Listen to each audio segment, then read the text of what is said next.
જોઈ રહ્યા છો ગુજરાતની એક એવી ચેનલ કે જે તમારા શહેરના પળે પળના સમાચારો તમારા સુધી પહોંચાડે છે। સ્વાગત છે આપનું A1 અભિક્રાઇમ ન્યૂઝમાં। હું છું એન્કર અર્પિતા પટેલ। ગાગોદરની હોટેલના પાર્કિંગમાંથી ₹48.35 લાખનો દારૂ ઝડપાયો, 2 આરોપીની ધરપકડ।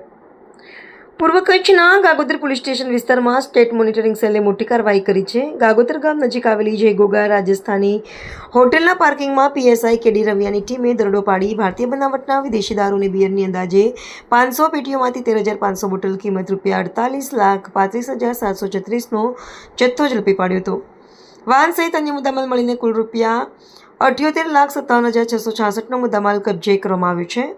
કાર્યવાહી દરમિયાન ટ્રક ડ્રાઈવર શ્રવણકુમાર પુરા રામજી મેઘવાલ અને ક્લીનર ચેનારામ ડલુરામ જાટ બની રહે ચોટન બાડમેર રાજસ્થાનની ધરપકડ કરવામાં આવી છે। જ્યારે દારૂનો જથ્થો મોકલનાર નારાયણ દીપારામ જાટ રહે બેડિયા સાંચોર રાજસ્થાન તેમજ દારૂનો જથ્થો મંગાવનાર અને ટ્રક માલિક સહિત કુલ 3 આરોપીઓને વોન્ટેડ જાહેર કરવામાં આવ્યા છે। આ મામલે કુલ 5 આરોપીઓ વિરુદ્ધ ગાગોદર પોલીસ સ્ટેશનમાં ગુનો દાખલ કરીને આગળની તપાસ હાથ ધરાઈ છે। રિપોર્ટર ભરત ઠાકોર, કચ્છ।